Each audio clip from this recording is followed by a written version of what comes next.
came into the region of Caesarea Philippi, he asked his disciples, saying, "Who do men say that I, the Son of Man, am?" So they said, "Some say John the Baptist, some Elijah, and others Jeremiah or one of the prophets." He said to them, "But who do you say that I am?" Simon Peter answered and said, "You are the Christ, the Son of the living God." Jesus answered and said to him, "Blessed are you, Simon Bar-Jonah, for flesh and blood has not revealed this to you, but my Father who is in heaven.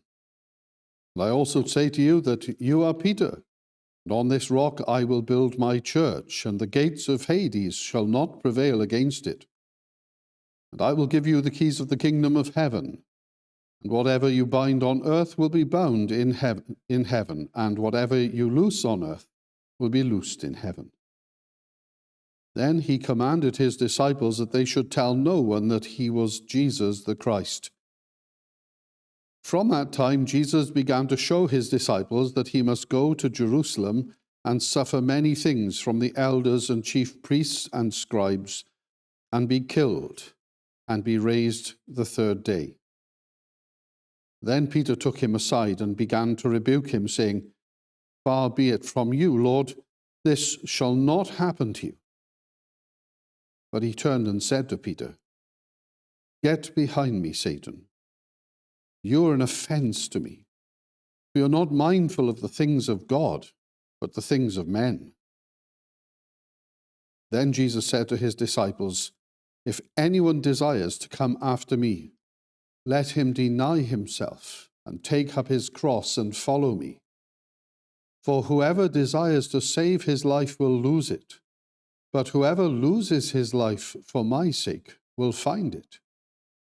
For what profit is it to a man if he gains the whole world and loses his own soul? Or what will a man give in exchange for his soul?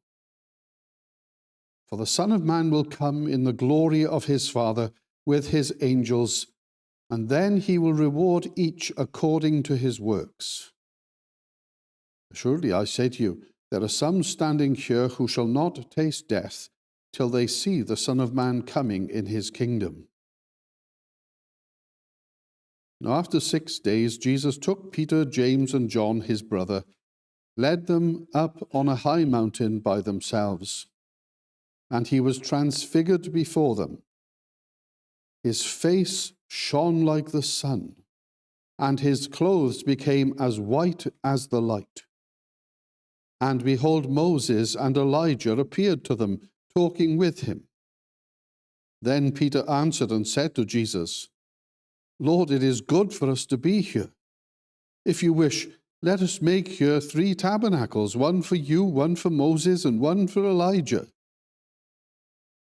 While he was still speaking, behold, a bright cloud overshadowed them, and suddenly a voice came out of the cloud, saying, "This is my beloved Son, in whom I am well pleased. Hear him." And when the disciples heard it, they fell on their faces and were greatly afraid. And Jesus came and touched them and said, "Arise, and do not be afraid." When they had lifted up their eyes, they saw no one but Jesus only. As they came down from the mountain, Jesus commanded them, saying, "Tell the vision to no one until the Son of Man is risen from the dead." And his disciples asked him, saying, "Why then do the scribes say that Elijah must first come?" Jesus answered and said to them, "Indeed, Elijah is coming first, and will restore all things. But I say to you that Elijah has come already, and they did not know him, but did to him whatever they wished. Likewise, the Son of Man is also about to suffer at their hands." Then the disciples understood that he spoke to them of John the Baptist. Amen. May the Lord bless the reading of his word to us tonight and to our